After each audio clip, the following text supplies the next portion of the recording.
첫인상은 외모 외에도 행동과 대화도 굉장히 중요하죠. 이렇게 세 가지를 합쳐서 종합적인 느낌을 첫인상으로 생각해요.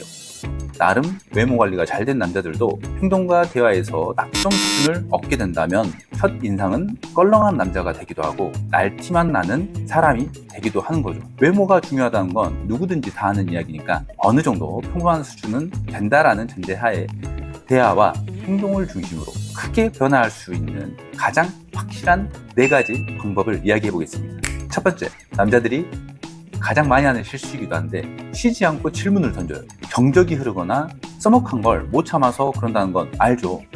하지만 이런 시간이 있어야 여자도 마찬가지로 그 흐름을 느끼고 긴장된 분위기에서 생각을 많이 하게 돼요.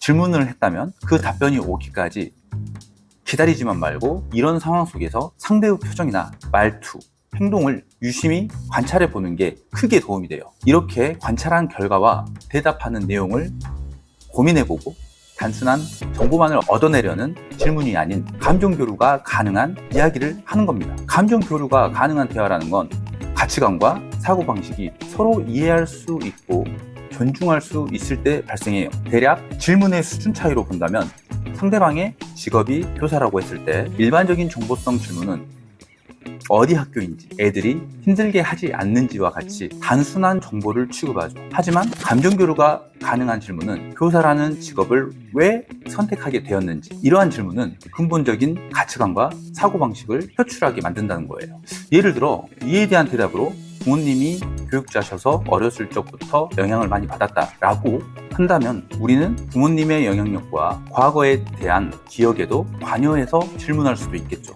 이렇게 어렸을 시절과 부모님이라는 대화 공유가 이루어지게 되면 심리적 거리감이 가까워지고 이 또한 공감의 영역에서 한층 내면의 거리감을 줄일 수 있다고 볼 수 있죠. 두 번째, 남자는 어느 정도 마음이 있는 대상이라고 하면 어떻게든지 자신의 좋은 점을 피력하기 위해 노력할 거라고 생각해요.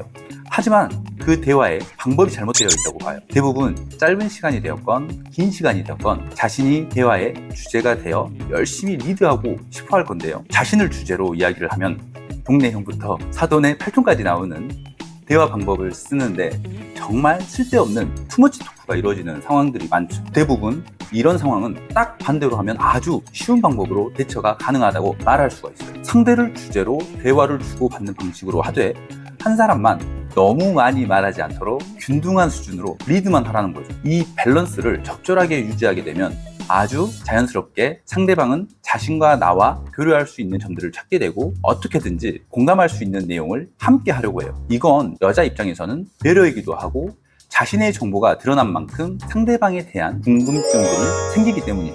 이 밸런스량만 잘 조정해도 자신의 감정을 이해해 줄 수 있는 사람이고 충분히 재미있는 사람이라고 느끼는데 바로 자신이 주체가 되었기 때문이죠. 사람은 누구든 본인이 주체가 되어 이야기를 풀어내고 그 감정들을 누군가와 교류하게 된다면 즐거워하지 않을 사람이 아무도 없다는 점을 생각해 봐야 합니다. 세 번째, 전자에도 이야기했지만 대화는 서로 주고받는 다는 것을 가장 큰 의미로 둬야 한다고 봅니다. 물론 남자라는 동물이 자신의 마음에 드는 여자 앞에서 단답으로 대답하는 남자는 아주 극소수라고 생각해요. 오히려 TMI를 할 가능성이 훨씬 높다고 보고 과도한 정보를 주지 않도록 정말 노력해야 하는데요. 이와 반대로 좋고 나쁘고를 떠나 습관적으로 단답형 대화를 하는 사람들이 있죠. 예를 들어 캐치볼을 할 때 공을 던지는 사람이 받는 사람을 전혀 고려하지 않고 받을 수 없는 곳에 던져버린다면 그 사람은 공을 가지러 가서 다시 시작을 해야 하는 것과 같다는 거죠. 처음은 정보성 대화로 시작하겠지만 그 후 취미나 취향 외에도 공감되는 점들이 있는지 또는 가치관과 사고방식까지 알 수 있는 대화까지 발전할 수가 있어야 해요. 이런 대화를 이끌기 위해서는 상대방의 입장을 먼저 생각해보고 어떤 상황으로 받아들일지 충분히 고려해 봐야 되죠. 아무리 생각해봐도 대화 방법이 떠오르지 않는다면 상대방의 대화를 참여하는 방식을 떠올려보면 이해할 수 있을 거예요. 예를 들어 오늘 커피가 좀 쓰다 라는 말에 커피는 많이 안 먹어봤는데 고소한 커피도 있나요? 이런 말과 같이 주제와 표현을 갖게 하고 참여해보는 거예요. 이런 대화법은 상대를 중심으로 내가 굳이 말을 많이 하지 않아도 되는 상황을 만들고 상대방에게 적극적인 대화 참여를 유도할 수 있습니다. 네 번째, 첫 만남은 신선한 느낌을 주지만 그만큼 새로운 정보를 동시에 얻게 되죠. 그 사람에 대한 취향과 성향은 우리가 처음 보는 것의 종류일 수도 있고 당황스러운 모습을 보일 수 있는 건 극히 자연스러운 일이에요. 예를 들어 겨울이었고 카페에 가서 음료를 주문하는데 아이스 아메리카노를 주문하려는 거예요. 이걸 보고 따뜻한 걸 먹어야지 왜 차가운 걸 먹느냐는 말도 위에 주는 말이긴 하지만 철저히 취향을 무시하는 발언이기도 해요. 요즘은 얼어 죽어도 아이스라는 개념을 트렌드로 받아들이기도 하고 개성으로 생각하기도 하죠. 사실 이건 단순히 처음 본 사람이 내 의견을 참견을 하는 느낌으로 받아들이게 되는 경우가 많기 때문이에요. 어느 정도 대화할 마음이 열린 사람과 아직 곰곰이 보면서 어떤 태도를 가지고 있는지 관찰하는 사람은 아주 분명히 다른 태도를 취하게 되죠. 서로 어느 정도 알아가기까지 철저히 그 사람의 의견을 존중해 주는 건 너무 당연한 일이라는 걸 갑작스럽게 까먹고 이성이라는 이유만으로 보호 본능이 시키는 남성적인 잔소리를 하게 되는 거예요. 이런 행동만으로도 여자는 관계가 깊어졌을 때 내 일과 사생활에 얼마나 간섭을 할까 걱정부터 하게 되죠.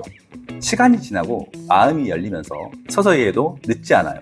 조급해하면 할수록 더 멀어질 수밖에 없는데 차라리 새로운 취향이라고 참신하다고 여유롭고 재밌게 생각해보면 훨씬 기분 좋은 대화가 될 겁니다. 첫인상이 70% 이상 연애를 결정할 수 있다고 생각할 만큼 아주 중요하다고 봅니다. 여성이 처음 만남을 가진 후 저녁에 집에 가서 자꾸 함께 대화했던 것들이 기억나는 사람이 될 수 있다면 분명 그 연애는 다음 단계로 진입할 수 있겠죠. 더 많은 정보를 보시려면 이어보기를 클릭해 주세요.